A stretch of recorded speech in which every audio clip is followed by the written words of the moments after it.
Warning: the content in the video you are about to see is maybe topical at worst, and debatable at best. So please mind the viewer discretion. Please and thank you.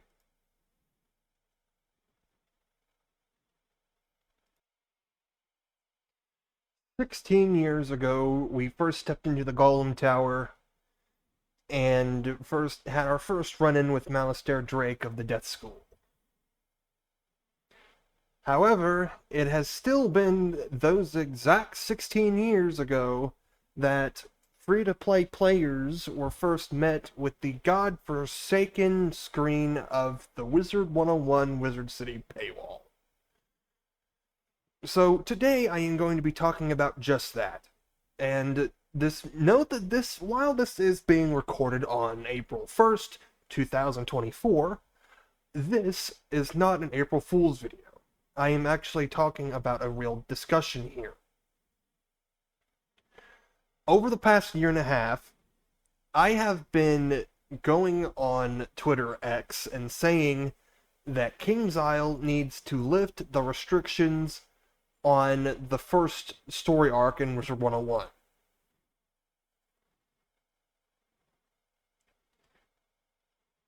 And the only argument I get from that through the community is always the argument of money keeps the servers open. Well, no duh. It doesn't take a child to figure out that a game this old and this dwindling in active population says that money keeps the servers open. As far as I know, KingsIsle does not have a Patreon, a Kickstarter, or anything. I don't even think they have an OnlyFans.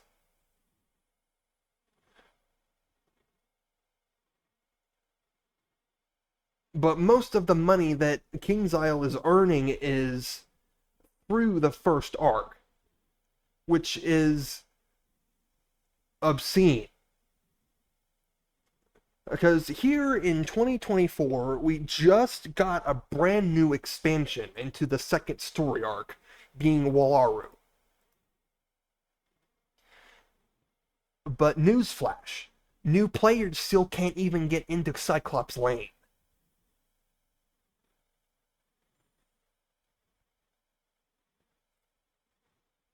It doesn't help that earlier today I saw a Twitter post by a data mining account that follows a lot of news about data mined content from both Pirate 101 and Wizard 101, both of KingsIsle's games, whereas Wizard 101 is the better of those two. And the post was about an April Fool's boss named Paywall. And the only card that you could use against it was the credit card spell.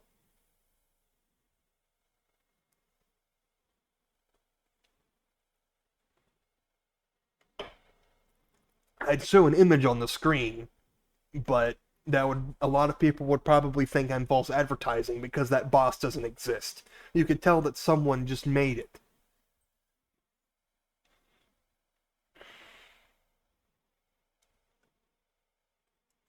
And when I saw that, I got deeply and deeply triggered by that. Because for the longest time, I had to look at that screen and just plead that at some point they would make it free to play. I am using a level 65 wizard after my subscription ran out, and the only areas that I've actually purchased are the four areas in Wizard City that you can't access as a free to play. I've bought not even half of Crocotopia.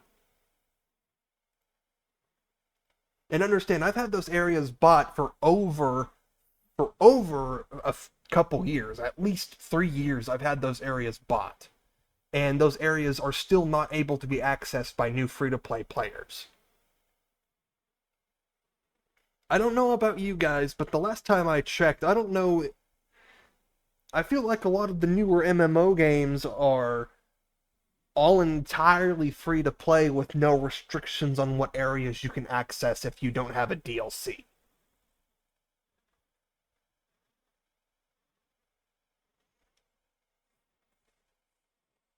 Wizard101's first arc, aka the Malistaire arc, is, let's see,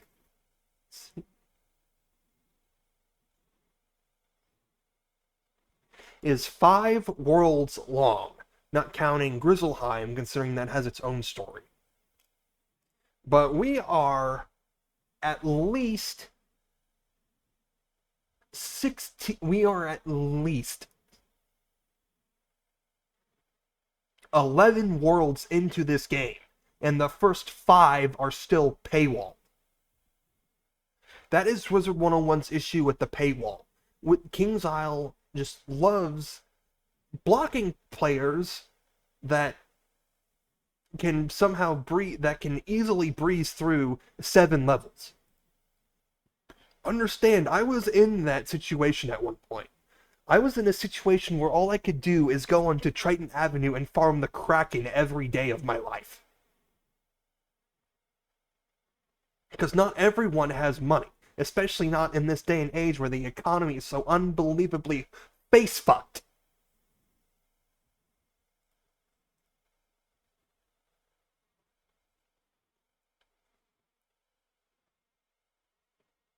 You'll also have to forgive me. I am speaking like this right now with my mouth drier than the Sahara Desert.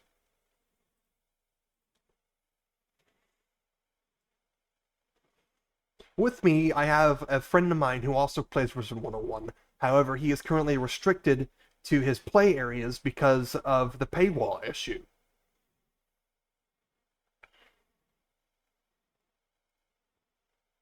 It wouldn't be this way if KingsIsle gave the newer players more room to play. Because if you take a look at other MMORPGs, take a look at, let's see, Star Wars The Old Republic, for example. You don't need a subscription to enjoy the game to its fullest, because you have the entirety of all 4 chapters that you can play without needing to see a paywall for anything. And you can even go back and visit those areas later to help your friends out. Or Elder Scrolls Online. Elder Scrolls Online, all of those areas are free, even if you don't have the expansions. The expansions, they just give you extra stuff to mess with. And when you have almost the entirety of Tamriel to explore, whereas Wizard101, probably the first of its kind, including Pirate 101, because Pirate 101 isn't even touched anymore. Last time I played it, there was at most 100 people playing.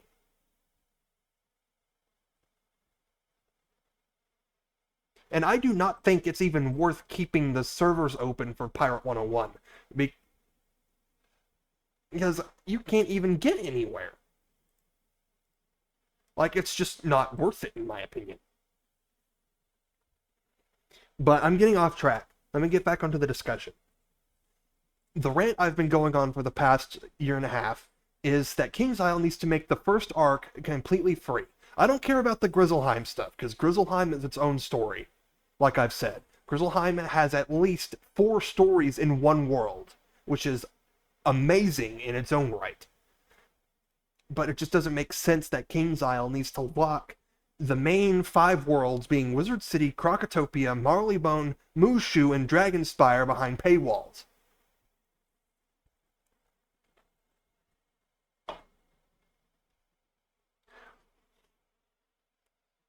Let me put this into perspective. You saw one of the CGI animated ads on Cartoon Network, Nickelodeon, Boomerang, or possibly even the CW, for all I care. And you see the animated commercial for Wizard101, where you see the 2 wizards fighting Malistaire and Dragonspire. And then you log on because you say, that's an epic fight, I want to be there, I want to be that wizard in that commercial. And then you come all the way to Old Town, where you can go to Cyclops Lane, Triton Avenue, and Firecat Alley, only to find out you're only restricted to Triton Avenue because Cyclops Lane and Firecat Alley are premium areas. That is the most upsetting thing I have ever seen in my entire life.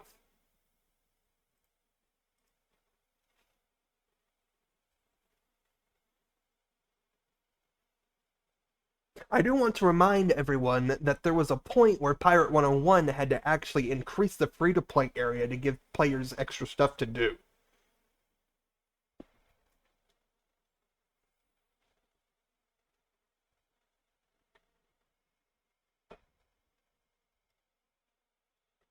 And even still, the free-to-play area for Pirate 101 in itself is still pretty tiny.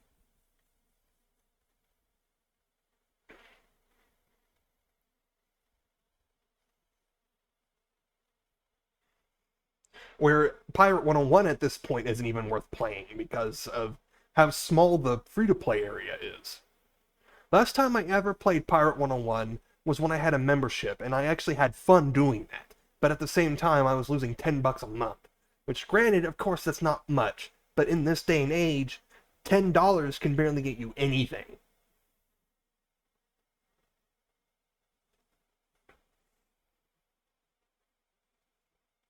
So I'm amazed that anyone that actually still plays has the money to keep buying crowns for themselves.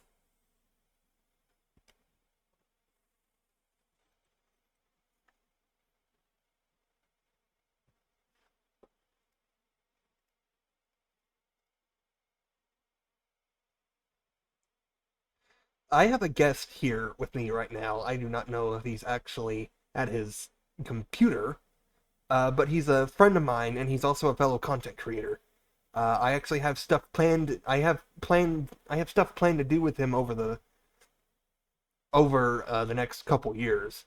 But since I am due to leave for college in about a couple weeks, I will not be able to put out a lot of content.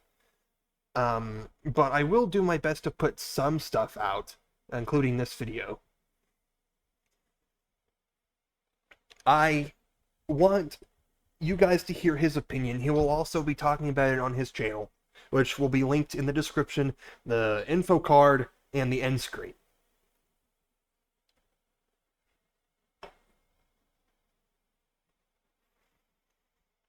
I was the one that got him into this game because, of course, I don't have any friends. Big surprise. But no. The only time he has ever been able to play and enjoy the game to its fullest when King's Isle decides to give everyone the free first arc or free Wizard City and Krokotopia uh, events, which are few and far between. Last time they did the free first arc was, I think, Thanksgiving of 2023.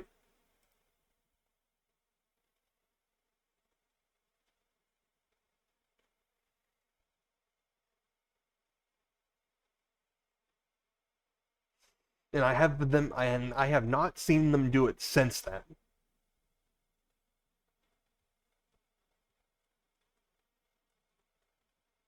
No, I actually take that back. They did 14 days free membership at, oh, when was that? I do not recall. It may have been at Thanksgiving. I do not remember. Man, that has already been so long ago. I don't remember what time frame that was. I'm sure if people have actually played the game, you probably know what time frame I'm talking about. They gave everyone membership for 14 days.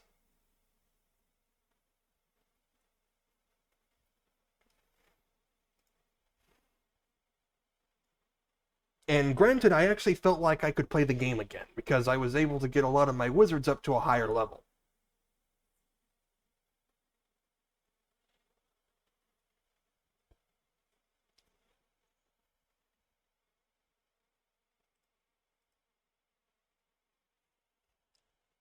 Hold on, I misplaced something. Um,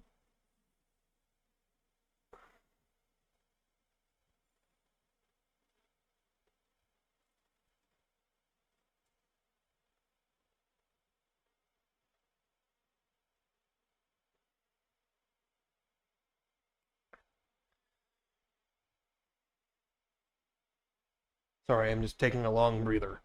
Just getting all my thoughts back. Because understand, I'm not going off of a script. I'm doing all of this by improv.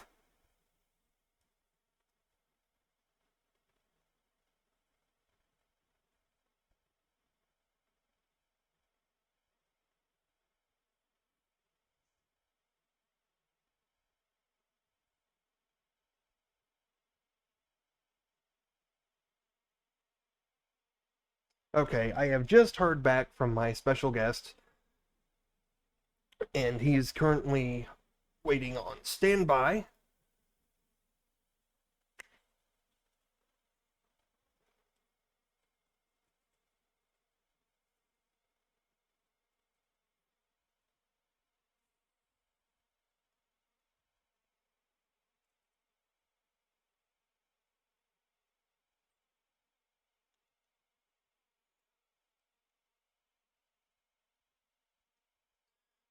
So, everyone, please welcome my good friend and neighboring content creator, Mr. Kerfuffles. Welcome, sir. Yes, hello. Welcome, sir. Welcome, Mr. Kerfuffles.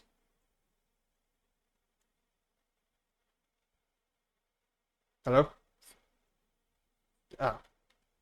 So, Mr. Kerfuffles, what do you think about the issue with Wizard101's paywall issue?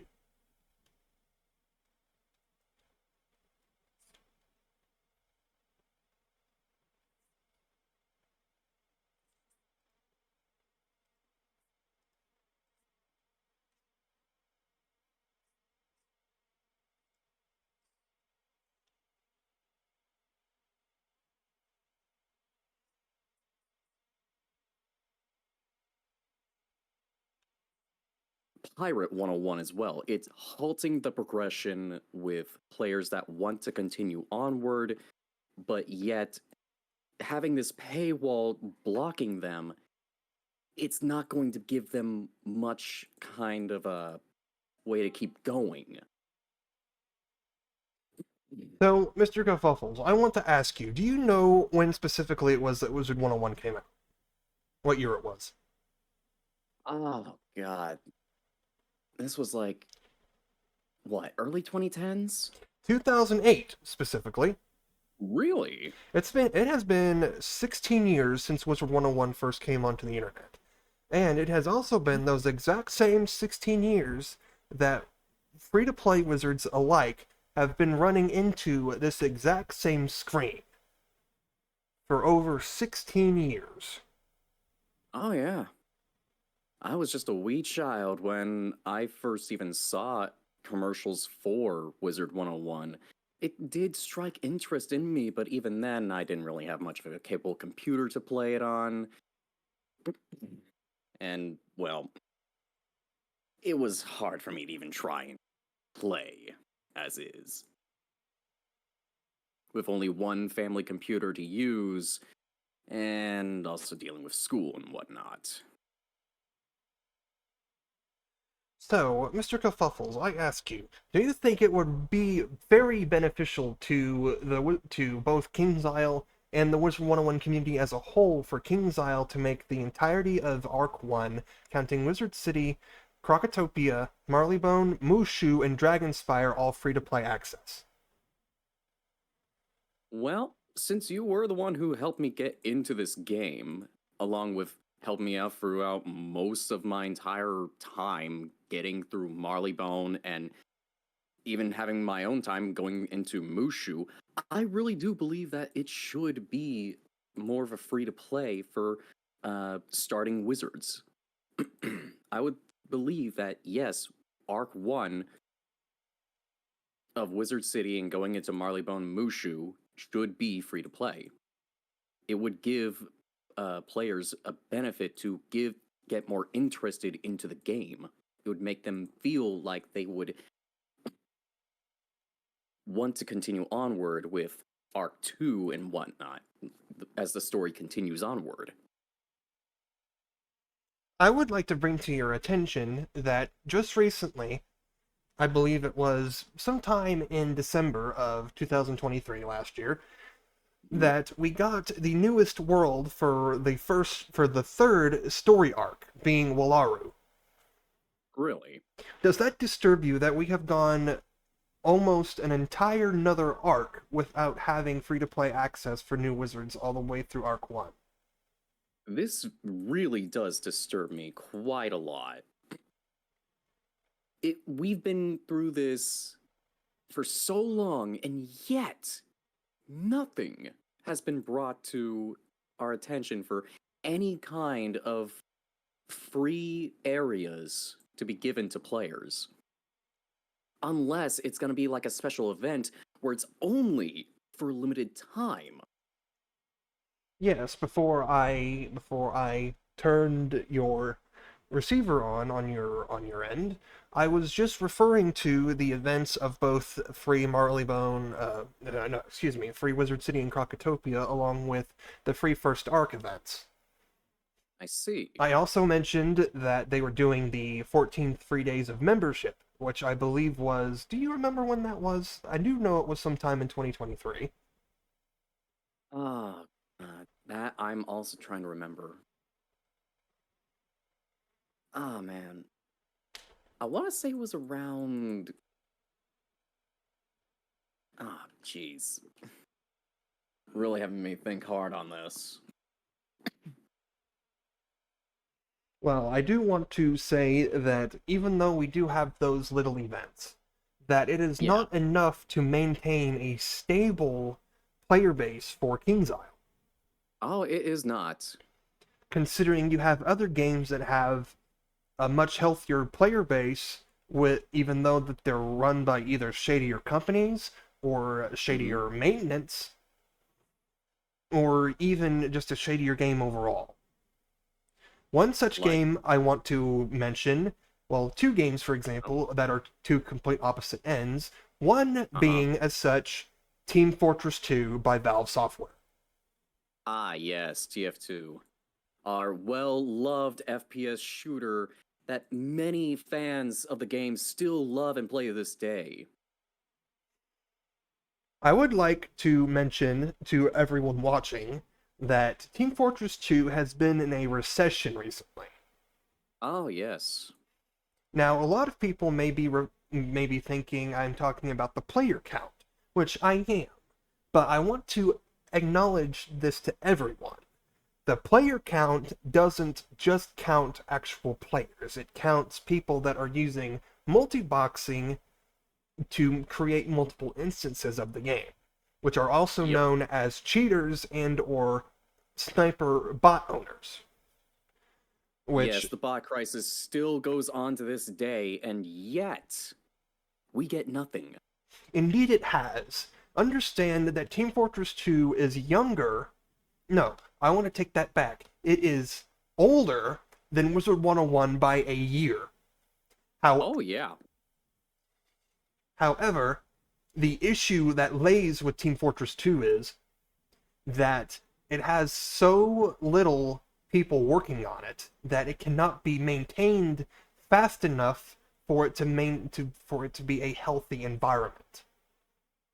And if I'm correct on this, it was around the time that Half-Life Alyx was coming out for the Steam VR that it was said that there was barely going to be any more developers working on TF2 even after its release.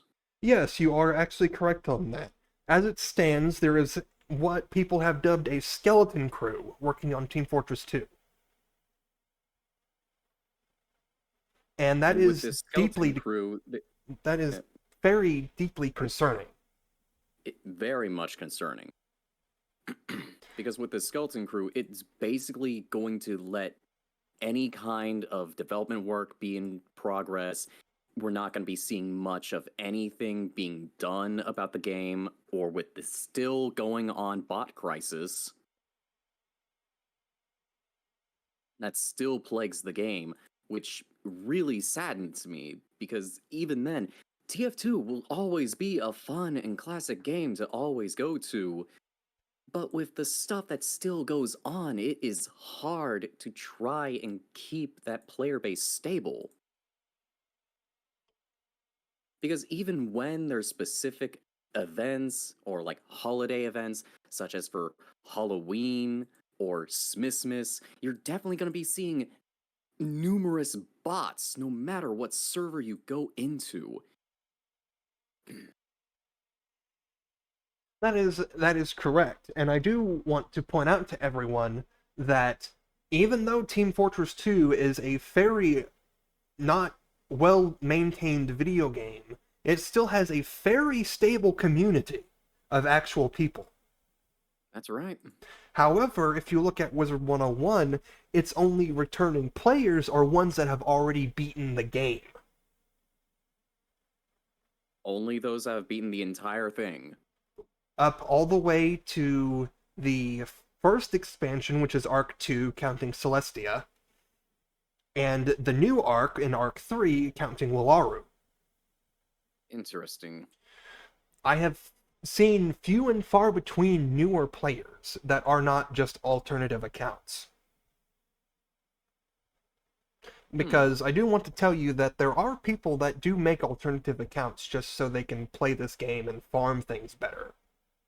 That is a viable thing that many players would definitely do on MMOs like Wizard101 or such a game like World of Warcraft. Making plenty, or many multiple accounts to farm for specific items and gear to then trade to their main. Exactly. Speaking of which, the other game I want to point everyone out to that is also an MMO and has a much healthier player base is none other than EA BioWare Broadsword's Star Wars The Old Republic, which is an entirely free-to-play experience with no paywalls in its main story. Nope. You don't even have to spend any money to enjoy the game at its fullest. The only thing you would primarily need to pay any kind of money for would be the cartel coins, but even then, those can be earned by doing specific things for your characters, of doing story, or you can just buy them, but they would primarily be for mounts, cosmetics, or just getting into the other side stories that are given. Exactly. Now, I do want to say that that there are perks for actually buying the game and becoming a member, which of course Wizard 101 uh also has a membership thing, where for Star Wars The Old Republic, the moment you become a subscriber or a member, you get access to all of the extra content along with extra perks. And while when your membership runs out, you maintain some of those perks, but you don't entirely lose them or lose anything that you gained with those perks, giving you No, you free don't. free reign on all of your spoils of war. Where, Exactly. however, if you look at Wizard 101, the moment your membership runs out, you are back to the square one that you were at before you bought the membership. So you basically have to buy more memberships in order to keep playing the game no matter where you were previously. That is not something that an MMO like Wizard 101 should have. It's going to lose its players if that were to keep going. Now, Mr. Kerfuffles, what do you say to the people that make the "oh, it's just to keep the servers open" argument? What do you say to those people? Or to If it's that going to be crowd? keeping the if it's going to be keeping the servers open, then surely they should do something to keep players active in the game and not just only returning players that have fully beaten the game instead. If you want players to actually stay in the game longer, then there needs to be something that newer players can be able to do instead of being locked out of a majority of the starting arc. And I also would like to point something out for that. For, say, again, bringing up Star Wars The Old Republic, Yes. they have gone so long, EA and their precursors, Lucasfilm Games, Hmm. they have managed to keep Star Wars The Old Republic open this long with free-to-play access in the entire first 4 chapters. Hmm. However, if you look at a game like Wizard 101, you can't even get halfway through the first world as a Oh, free to no, you play. can't. You cannot. How many areas are you able to even go into? Two, three? Well, let's see. Because counting the areas that are basic, being the shopping district and commons, which are 2 areas, and then Old Town, that's 3, you have access to only 3 other areas that are combat zones, Exactly. being Unicorn Way, Triton Avenue, and the Haunted Cave. Mm-hmm. And the Golem Tower, if you count Golem Court, being Area 4. So out of that, you are given 7 areas out of one world in a group of 5 worlds. 5 whole worlds, And all you locked off. and if you look over to Star Wars The Old Republic, you get to go to each planet in the entire galaxy without having paid a single cent. Every single planet throughout the entirety of Star Wars universe. Granted, you won't be able to access their content, but you will still be able to access them.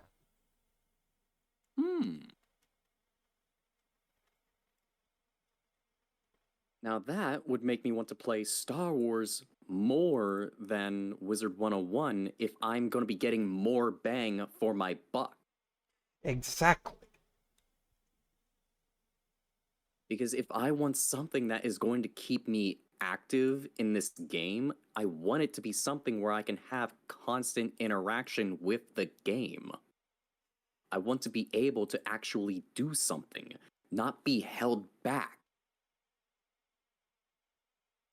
because of a simple paywall. And Mr. Kerfuffles, I do also want to ask your opinion on what you think of how the updates for Wizard101 have been handled. Because What you, have the updates been so far as of late? well, on the Decaversary, when Wizard101 hit 10 years old, they started to overhaul Wizard City with high quality and HD graphics. Okay.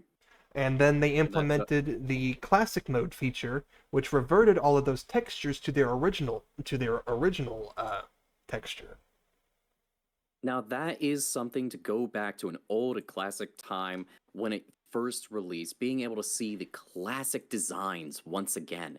That shows that the game, or that King's Isle does have quite fond memories of when it first released. It does bring back that shine it had. But I also do want to bring this to your attention.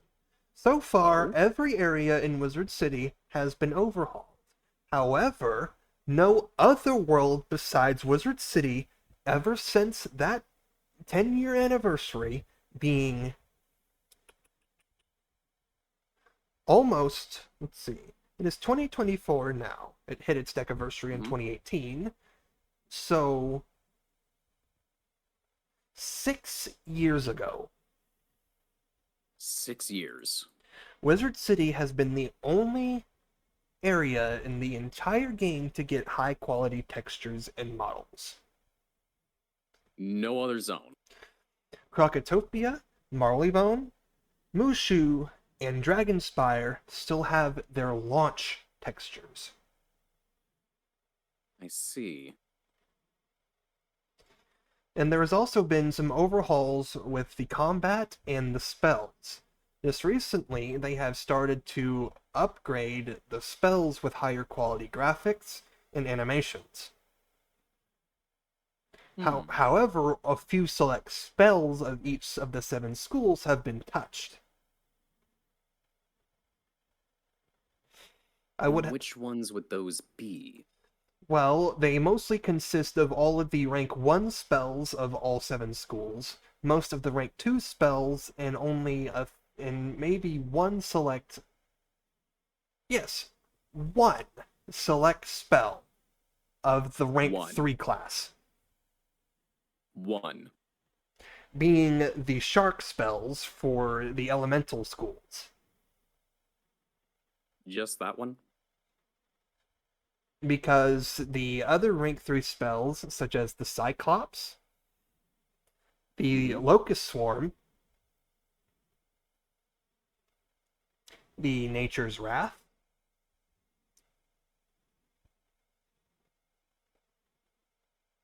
Um, I am drawing a blank. I am so sorry, everyone.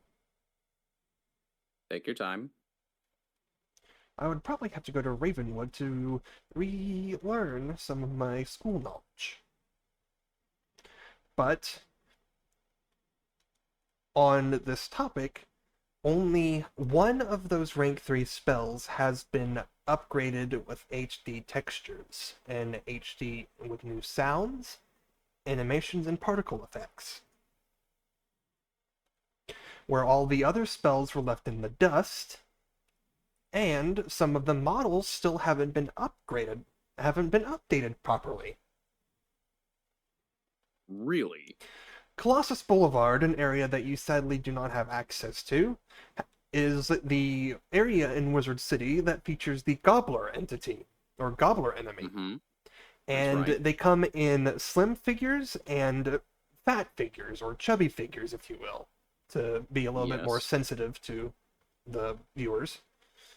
More plump. That the skinny ones have been given full HD textures with better animations. Yet, How what about the more husky ones, the chunkers? the more chunkier ones are still their lower quality versions that they were at launch. They're still at launch. They are still at their launch model, sadly. Oh boy. That. Just hearing that just hurts. And what is even more very upsetting is that the spells that are also actual mobs or enemies that have HD textures do not adopt those HD textures. That's really hurting to hear. For example, the Wraith card for the Death School is a near one-to-one replica of the Lord Nightshade enemy faced at the end of the Wizard City arc, or at the end of Alright. the Wizard City questline. However, the spell card still has the original textures and model. Really? Still has the original. Indeed. How can it be like this when we're in 2024 and it's still within the original graphics? Yes, the original model is 16 years old. How can this be? And This shouldn't be this way. no, it should not. And it is deeply, deeply upsetting and concerning that those behind this amazing game that has probably had a lot of people make friends and family. Oh That yes, they I could definitely see so many people trying to make so many new friends along the way of their journey when they first started being a wizard. and I want Just meeting so many new people. That is what this game is meant for, to make new friends and companions. because I am sure a lot of you viewers have seen the original commercials where it was advertised that you could play among 1 million players. If I even surely do remember. if even that many. And now you barely see anyone in the actual combat zones anymore. You rarely do.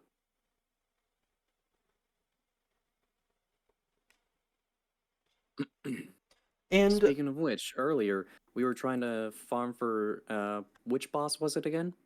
we were farming a few different bosses of Triton Avenue. We were farming the Yeah. Sergeant Skull Splitter boss, the Lord Nightshade boss, and the Harvest Lord boss, actually. And throughout the entire area, how many people did we see? I saw a couple, but that was probably because I was there before you were.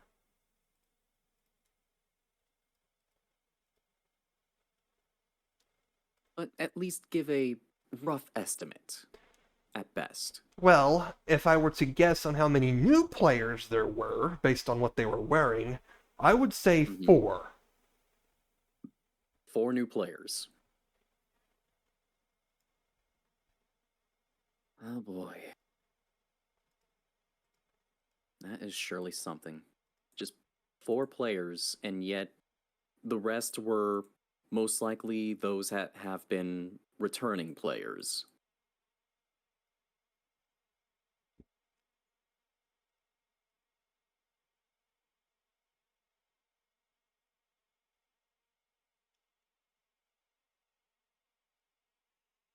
And in my opinion, it is extremely heartbreaking that there has been so much love put into Wizard 101, but it feels like that love is false.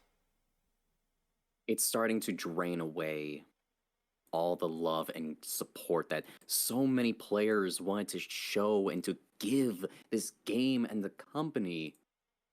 But yet, it's like running on thin ice that we're barely not getting anything out of this. And it hurts.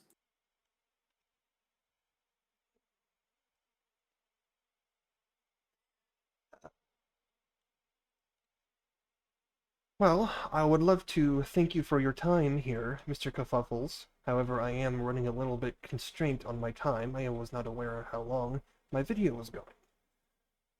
That's all right. It was Um, nice having this little chat. yes, indeed. Everyone watching, you will be able to see a info card, and you will see a channel link in both the description and on the end screen for Mr. Kerfuffles' channel. I recommend that you go check him out because you will be able to hear things from his side of the story, stuff that we never got, that I wasn't able to talk about considering time restraints. But That I will talk about at another time, but yes, I will definitely go on about what I would believe is going to be detrimental to how King's Isle really needs this for more free to play areas to have within the game rather than just paywalling everything. and I do believe that that is an excellent note to end off with. And everyone, Yes. I would like to say that I do run an official Discord for my community. Both me and Mr. Kerfuffles are in it. We share the Discord, matter of fact. We always Yes, we do. have roles set up for if you want to be notified for when we upload videos, for when we go live on Twitch, and when we organize stuff when we play with the community. You will find that link in the description. We still ask for a lot of support from new community members, especially since both of us are still very new at content creation. We would always love the support, and Any kind of support will be very grateful. you would always hear the day of a video uploading. That way, if you are not able to be at your computer or you do not have your cell phone, or however, whatever method you would prefer having for knowing when we upload new content, you will always know about that through our Discord. And we will always keep everyone updated with how we will be handling things in our content. And we always want to hear feedback from everybody because we both know, and I'm sure everyone knows, how bad the YouTube content moderation is. The algorithm, Indeed. yes, it's a pain, to say the least. So, everyone, please thank Mr. Kerfuffles for being here today in this very sensitive subject matter. And please, I cannot ask you please enough. Please go check out his YouTube channel. He is a very good friend of mine and a very aspiring content creator. I do primarily make gameplay, but I will take on the point of doing any kind of talking points about specific subjects or reactions to certain videos that I may be given, as I would love to try and get into more things than just gameplay alone. I do think that that is an such as to what we had our little talk here about for King's Isle. indeed. Well, everyone, I do You were believe that this saying? is an excellent time for me to end the video before it gets too long. I've been doing my best to not push out stuff too long, but this is a very special occasion. So, everyone, so once again, please say thank you to Mr. Kafuffles for being here, and I will see you guys in the next video that I upload. I do want to say, please pay attention to your timelines, as I will be pushing out updates as I get closer and closer to my depart date for college. And once again, please check out Mr. Kafuffles' channel, please check out our Discord, and just please always show your support. Thank you everyone for watching, thank you all for tuning in, and I want to thank once again Mr. Kafuffles for being here, working on this video with me. And I thank you for inviting me to this as well. Farewell everyone, and I will see you guys in our next video. Peace. Take care, everyone.